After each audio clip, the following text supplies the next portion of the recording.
छोटे मोटे संगठन हैं, सारे संगठन सड़कों पर आंदोलन कर रहे हैं। साथियों, इन समस्याओं को समझने की जरूरत है। आज इस देश में जो परिस्थितियां निर्माण हुई हैं, अन्याय अत्याचार हमारे बहुजन समाज के ऊपर हो रहे हैं, ये एक बहुत बड़ा षड्यंत्र है। इस षड्यंत्र को उजागर करने के लिए सारे देश भर में हमारे योद्धा लोग, हमारे जो साथी आपके सामने मंच पर बैठे हैं, ये सारे देश भर में लोगों को जागरूक करने का कार्य कर रहे हैं। साथियों, मैं आप लोगों को कुछ ऐतिहासिक तथ्य के विषय में कुछ बातें करना चाहूंगा। साथियों, कहा जाता है कि अगर पढ़े लिखे अशिक्षित व्यक्ति की वजह से नहीं, अशिक्षित व्यक्ति की वजह से नहीं, बल्कि पढ़े लिखे व्यक्ति के चुप रहने की वजह से समाज पतन की ओर जाता है। आज हमारे देश में जो बहुत बड़े पैमाने पर हमारे बहुजन समाज के साथियों के ऊपर, माताओं बहनों के ऊपर अन्याय अत्याचार हो रहा है, इसका कारण हमारे बहुजन समाज के पढ़े लिखे साथी लोग हैं। हम लोग अशिक्षित लोगों पर उंगलियां उठाते हैं, मगर हमारे पढ़े लिखे साथी लोग चुपचाप से अपने काम में मस्त हैं। वो समाज को एकदम बाइकाट किए, वो ध्यान नहीं दे रहे हैं, मगर वो भूल रहे हैं कि आज उनको जो पढ़ने लिखने का अधिकार मिला, नौकरी करने का अधिकार मिला, व्यवसाय करने का अधिकार मिला, वो भारतीय संविधान की देन है। और आज भारतीय संविधान खतरे में है, उसको बचाने के लिए हम लोगों को पहल करना होगा, सड़कों पर आंदोलन करना होगा। और ये कार्य आज सारे देश भर में सोशल मीडिया के माध्यम से दिखाई पड़ रहा है। तो साथियों, ये सोशल मीडिया के माध्यम से जो कारवा दिखाई पड़ रहा है, इसका मतलब ये है कि लोग समाज में जागरूक हो रहे हैं। उस जागरूकता का कारण ये हमारे जो योद्धा आपके सामने बैठे हुए हैं, ऐसे लोगों की वजह से समाज जागरूक हो रहा है। साथियों, मैं आप लोगों को दो लाइन की ऐतिहासिक तथ्य पर बातें करना चाहूंगा। हमारे बहुजन समाज के लोगों को 26 जनवरी 1950 में भारतीय संविधान लागू हुआ। भारतीय संविधान 26 जनवरी 1950 को लागू हुआ, लेकिन आज हमारे देश के नागरिक से पूछो भारतीय संविधान की पहली लाइन क्या है, तो आज हमारे देश का नागरिक संविधान की पहली लाइन नहीं जानता है।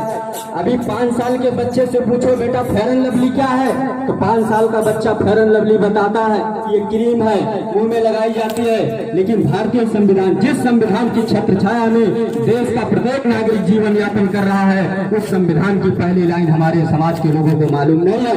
तो साथियों, जो संविधान हमको आत्म सम्मान, सुरक्षा, सारी सुख सुविधाएं मुहैया कराता है, उस संविधान की पहली लाइन जब मालूम नहीं है, तो हम इस देश में कैसी स्वतंत्रता मनाते हैं, हम कैसी आजादी मनाते हैं, क्या किया जाए, इस पर हम लोगों को विचार करना होगा। 26 जनवरी 1950 को संविधान लागू हुआ। संविधान की पहली लाइन है समता, समानता, बंधुता, भाईचारा, न्याय पर आधारित समाज व राष्ट्र का निर्माण किया जाएगा। साथियों, भारतीय संविधान की पहली लाइन है समता, समानता, बंधुता, भाईचारा, न्याय पर आधारित समाज व राष्ट्र का निर्माण किया जाएगा। आप लोग क्या समाज में समता देख रहे हो, समानता देख रहे हो, भाईचारा देख रहे हो? कंगना रनावत को Y+ सुरक्षा मिलती है, बहन मनीषा की हत्या होती है, उनका FIR नहीं लिखा जाता है, सुबह को उसकी लाश को जला दिया जाता है। क्या आपको समाज में समता दिखाई पड़ रही है? हम कहाँ कैसे मनाते हैं 15 अगस्त, हम कैसे मनाते हैं 26 जनवरी? क्या इस देश में संविधान है? अगर नहीं है, क्यों नहीं है, इस बात पर हम लोगों को विचार करना होगा। इस बात को हम लोगों को समझना होगा कि देश में संविधान क्यों नहीं लागू किया गया। महोदय, क्या बात रख सकते हैं कुछ 5 मिनट? तो साथियों, मैं आप लोगों को बताना चाहूंगा कि संविधान क्यों नहीं लागू किया जा रहा है। अगर साथियों, जैसे कोई बात होती है तो हमारे लोग समस्या को परिणाम समझते हैं, परिणाम को समस्या समझते हैं, लेकिन याद रखना, समस्या ना तो परिणाम है, परिणाम ना तो समस्या है। परिणाम और समस्या दोनों कारण की वजह से है, और हमारे बहुजन समाज के लोग कारण को नहीं ध्यान देते, वो कारण को नहीं समझ पाते हैं, जिसकी वजह से आज बहुजन समाज का सत्यानाश हो रहा है। तो साथियों, आज जो हमारे बहुजन समाज की बहन बेटियों के साथ अन्याय, अत्याचार, शोषण हो रहा है, इसका कारण है भारतीय संविधान इस देश में लागू नहीं है। पर्दे के पीछे भारत में 3.5% संख्या वाला हमारे 85% समाज को तोड़ करके इस देश का शासक बना हुआ है। इस बात को हम लोगों की समझने की जरूरत है। भारतीय संविधान 26 जनवरी 1950 को लागू हुआ। देश का पहला लोकसभा चुनाव 1952 को हुआ। पहले लोकसभा चुनाव में पंडित जवाहरलाल नेहरू के द्वारा 60% टिकट ब्राह्मणों को देकर 47% कब्जा पार्लियामेंट पर करवाया गया। शुरुआत से ही, जब से हमारे देश का संविधान लागू हुआ, स्टार्टिंग में ही 60% टिकट पंडित जवाहरलाल नेहरू के द्वारा सवर्ण समाज को दिया गया और 47% पार्लियामेंट पर कब्जा करवाया गया, जिसकी वजह से आज इस देश में वो दीमक की तरह संविधान को धीरे धीरे धीरे खाते रहे।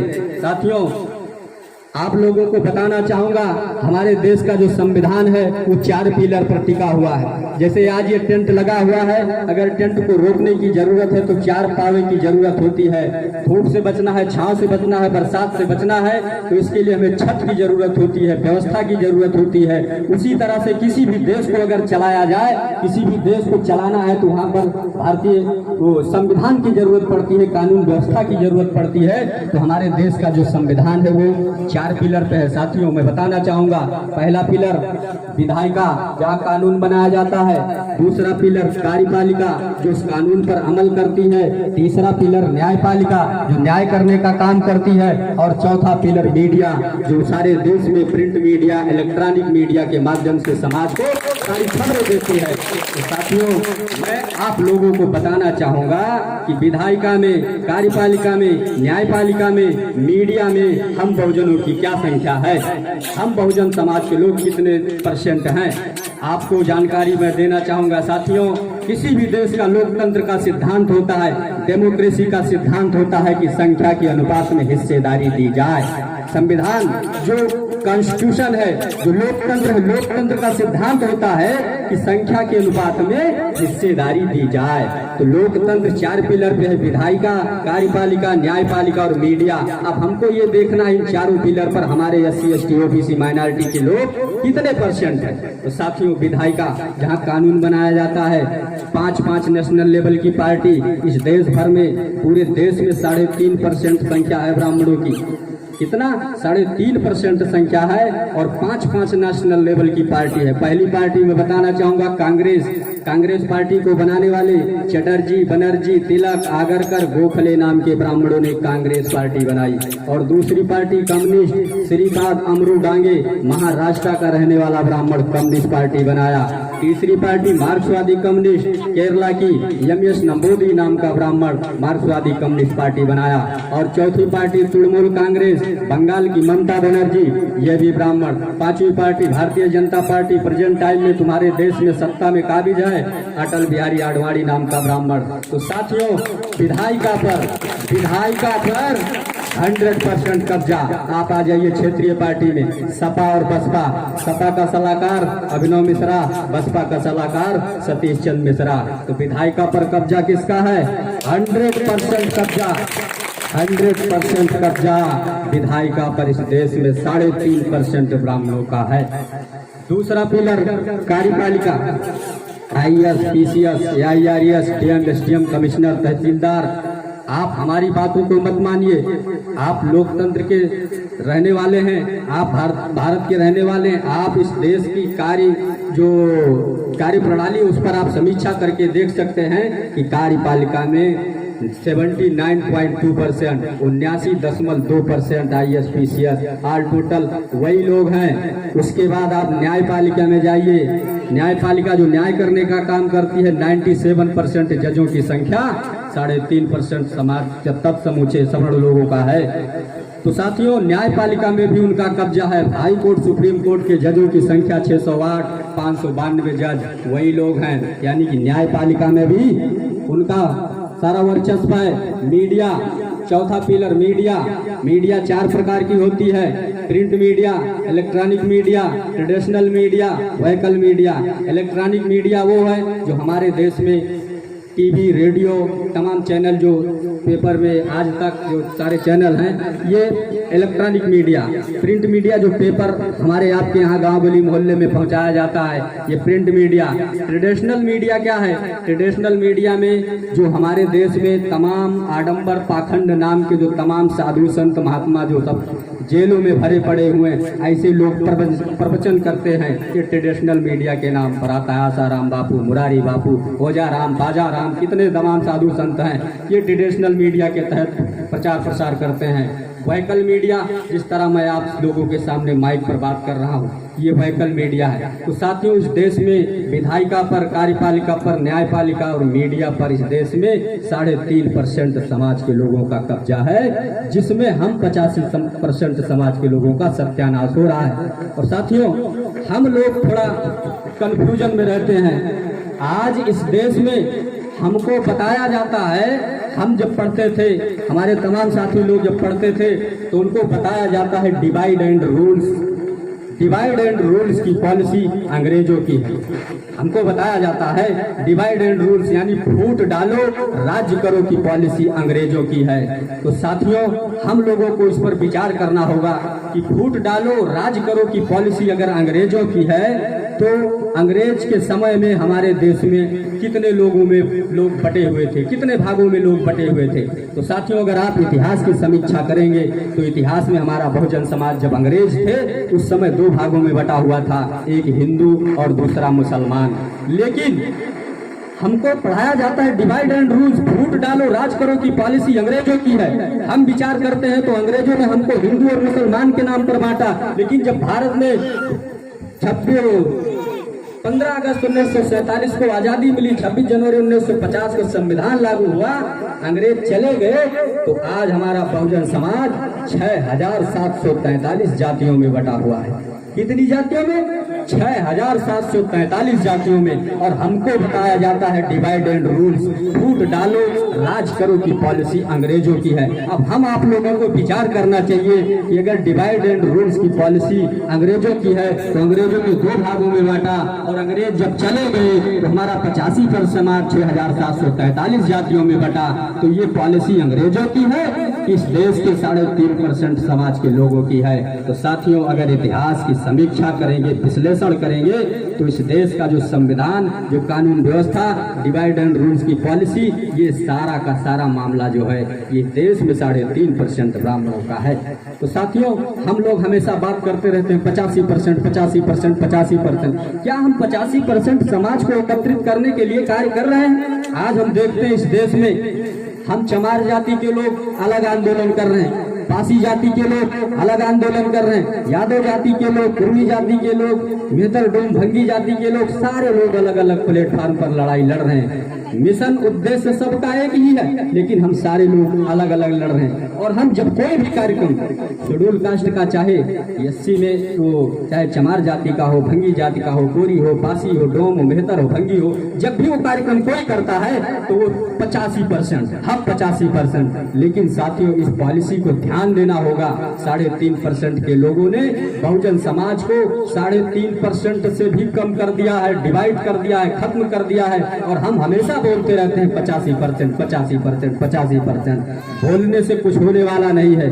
साथियों, हम लोगों को इतिहास की समीक्षा करना होगा, इतिहास पर गौर ध्यान देना होगा, क्योंकि डॉक्टर बाबा साहब अम्बेडकर हमेशा कहते थे कि जो कौम इतिहास से सबक नहीं सीखती वो अपने भविष्य का निर्माण नहीं कर सकती। अगर हम लोग अपने भविष्य का निर्माण करना चाहते हैं तो इतिहास को अपना विरासत मानना होगा, इतिहास को अपना धरोहर मानना होगा। इतिहास ही हमारी सबसे बड़ी विरासत है। साथियों, मैं आप लोगों को थोड़ा सा एक लाइन में उदाहरण देना चाहूंगा ऐतिहासिक मामले में। साथियों, आप लोगों को मालूम होगा जो हमारे देश में बहुजन समाज पार्टी है, बीएसपी, बहुजन समाज पार्टी, माननीय कांसीराम साहब के जमाने में उसका स्लोगन हुआ करता था बहुजन हिताय बहुजन सुखाय। क्या हुआ करता था? बहुजन हिताय बहुजन सुखाय, एक वोट एक नोट, बोल 85 जय मूल निवासी। ये सब सारे नारे बहुजन समाज पार्टी के हुआ करते थे। लेकिन माननीय कांसीराम साहब के चले जाने के बाद आज वही बहुजन समाज पार्टी का स्लोगन जो बहुजन हिताय बहुजन सुखाय था, वो सर्वजन हिताय सर्वजन सुखाय हुआ। एक वोट एक नोट के बजाय 5 करोड़ 4 करोड़ दीजिए तो टिकट लीजिए, ये सिस्टम हुआ। हाथी नहीं गणेश है, ब्रह्मा विष्णु महेश है। जैसे जैसे विचारधाराओं का डिवाइडेड को परिवर्तन हुआ, आज देख लीजिए पार्टी कहाँ है। जब तक कांसीराम साहब थे, बहुजन हिताय बहुजन सुखाय का स्लोगन था, तब तक पार्टी का जनाधार बढ़ रहा था। एक वोट एक नोट का नारा था, तब तक पार्टी का जनाधार बढ़ रहा था। लेकिन मान्यवर साहब के चले जाने के बाद आज क्या हुआ?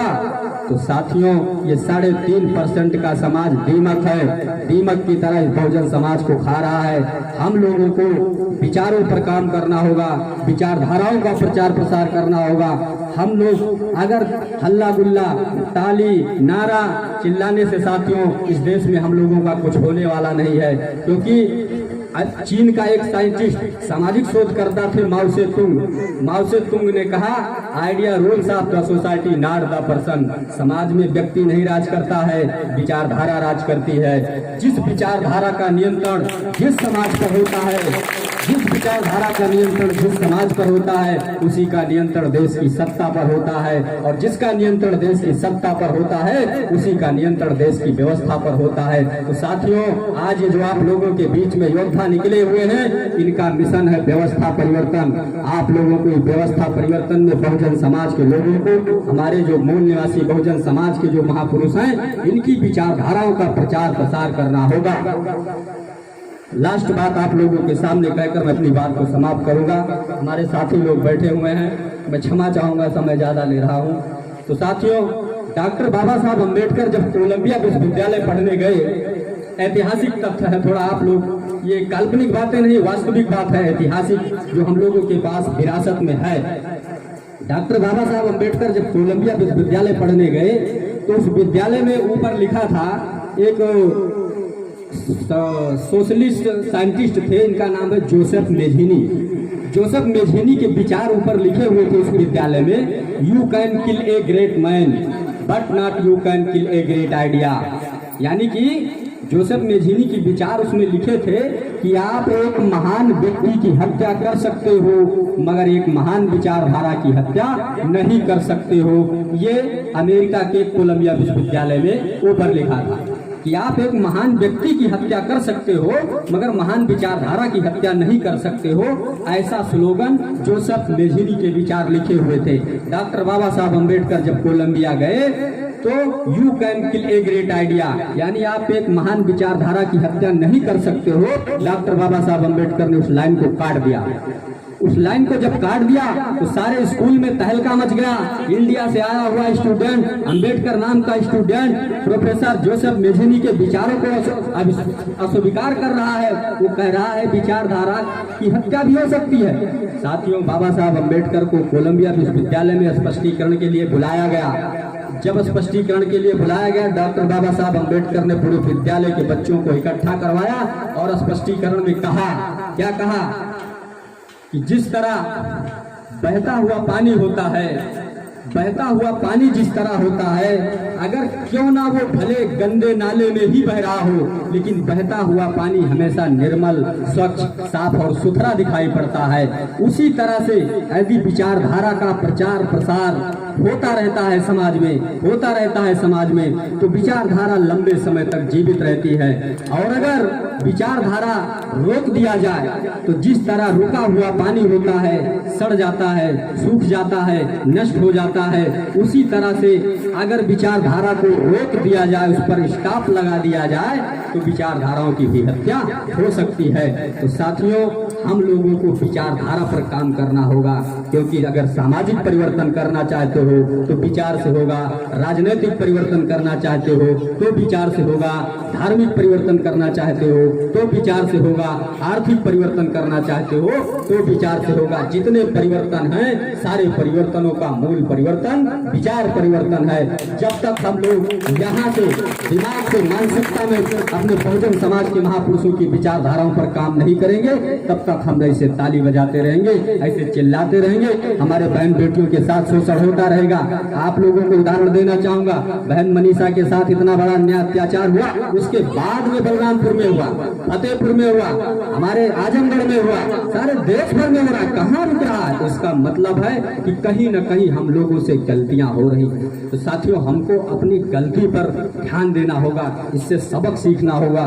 क्योंकि अभी मैंने बताया, डॉक्टर बाबा साहब अम्बेडकर कहते थे, जो कौम इतिहास से सबक नहीं सीखती वो भविष्य का निर्माण नहीं कर सकती। आज ये कार्यक्रम हुआ, हम खुद सारे भाइयों को इस कार्यक्रम में क्या कमियां हुई, क्या खामियां हुई, इस पर चर्चा करना चाहिए, इस पर अध्ययन करना चाहिए और भविष्य में आने वाले कार्यक्रम में उस पर सुधार करना चाहिए। इससे हमारा कारवां आगे बढ़ने वाला है। हम चिल्लाएंगे, हम फैलाएंगे, कुछ होने वाला नहीं। एक छोटा सा उदाहरण कहकर मैं अपनी बात को समाप्त करता हूँ। साथियों, एक जंगल था, उस जंगल में एक बार अचानक आग लगी। जब उस जंगल में आग लगी तो उस जंगल के सारे जानवर इधर उधर भागने लगे, सारे जानवर भागने लगे और सारे जानवर भाग करके उसी जंगल के किनारे एक झाड़ी बही थी, उसी नदी के किनारे इकट्ठा हुआ। तो उस जंगल में एक छोटी सी चिड़िया भी थी। उस चिड़िया ने सोचा कि आज ये हमारा घर जल रहा है, इस जंगल में सारे जानवर रह रहे हैं और आज ये जंगल जल रहा है, सारे लोग इधर उधर भग रहे हैं, किसी को इस आग बुझाने की आवश्यकता सोच दिमाग में नहीं पैदा हो रही है, इस आग को मुझे ही बुझाना होगा। उस चिड़िया ने ये सोचा और वो चिड़िया उसी झाड़ी में से अपनी चोंच में एक बूंद पानी उठाती और उस ला करके जंगल में डालने का काम करती। वो फिर उड़ती और जाके अपने चोंच में पानी उठाती और उस जंगल में लाकर डालने का काम करती। तो जो जंगल के उस झाड़ी के किनारे सारे जानवर इकट्ठा हुए थे, सारे जानवर हंसने लगे और कहने लगे, अरे मूर्ख चिड़िया, ऐ मूर्ख चिड़िया, तेरे इस चोंच भर पानी से जंगल की आग बुझने वाली नहीं है। जो तू जंगल की आग बुझाने की सोच लेकर के अपनी चोंच में पानी डाल रही है, तेरे इस चोंच भर पानी से जंगल की आग बुझने वाली नहीं है। तो साथियों, चिड़िया ने बहुत अच्छा जवाब दिया। चिड़िया ने क्या कहा? चिड़िया ने कहा, मेरे भाइयों, मेरे साथियों, मुझे मालूम है कि मेरे चोंच भर पानी से जंगल की आग नहीं बुझेगी, मगर जिस दिन इस जंगल का इतिहास लिखा जाएगा, आग बुझाने वालों में से मेरा नाम होगा, तमाशा देखने वालों में से मेरा नाम नहीं होगा। तो साथियों, आज जो आपके बीच में हमारे बड़े भाई मंडल अध्यक्ष जी निकले हुए हैं, ये अपने समाज को जागृत करने के लिए निकले हुए हैं। आप लोगों को हर महीने 1 रुपए, 2 रुपए, 5 रुपए इकट्ठा करो, इकट्ठा करके साहब को बुलाओ, यहाँ कार्यक्रम लगाओ, लोगों को जागरूक करो। यही हमारा मिशन है, यही हमारा उद्देश्य है। क्योंकि हमारे लोग परिवर्तन, मैंने बताया, विचारों से होने वाला है। साथियों, बस आप लोग ऐसा करेंगे, आप लोग बहन मनीषा को न्याय दिलाने के लिए देश भर में आंदोलन करेंगे। अभी हम लोग पिछले कल 8 अक्टूबर था, 8 अक्टूबर को पूरे भारत के 550 जिलों में धरना प्रदर्शन का कार्यक्रम आयोजित किया था। अभी 15 तारीख को फिर है, उसके बाद हम लोग जेल भरो आंदोलन कर रहे हैं। तो साथियों, हमारे बहुजन समाज पर जो अन्याय अत्याचार हो रहे हैं, अगर इसको खत्म करना है, इसको समाप्त करना है, तो ऐसे हमारे क्रांतिकारी योद्धाओं को समाज में सारे लोगों को बनना होगा। हमको समाज में नेतृत्व डेवलप करना होगा, नेता नहीं। साथियों, हमारे बहुजन समाज में नेताओं की कमी नहीं है। SC ST के 131 पार्लियामेंट सांसद बैठे हुए, चुप हैं, मुझसे गाली निकलती है, मगर क्या कहूँ, संवैधानिक दायरे में रहकर बात करना ज्यादा बेहतर है। 131 SC ST के सांसद, 1050 MLA SC ST के विधानसभा में बैठे हुए हैं, लेकिन हमारे समाज पर अत्याचार हो रहा है, जवान नहीं है। क्यों? क्योंकि वो नेता है, ये नेतृत्व है। नेतृत्व लड़ता है, नेता नहीं लड़ता। नेता बनने के लिए एक सफेद कुर्ता पैजामा की जरूरत है, नेता बन गए, मगर नेतृत्व बनने के लिए वास्तविक जानकारी होनी चाहिए। समाज में हमारे बहुजन समाज के साथ अन्याय अत्याचार हो रहा है, उसके खिलाफ आंदोलन करने की हिम्मत होनी चाहिए। ये नेतृत्व में होता है, नेता में नहीं। तो साथियों, आप लोग नेतृत्व डेवलप कीजिए। अगर समाज का, बहुजन समाज का उद्धार चाहते हो तो नेतृत्व डेवलप कीजिए। मैं इसी बात के, अपनी बात को विराम देता हूँ। साथियों, जय भीम, जय भारत, जय मूल्याधिकार।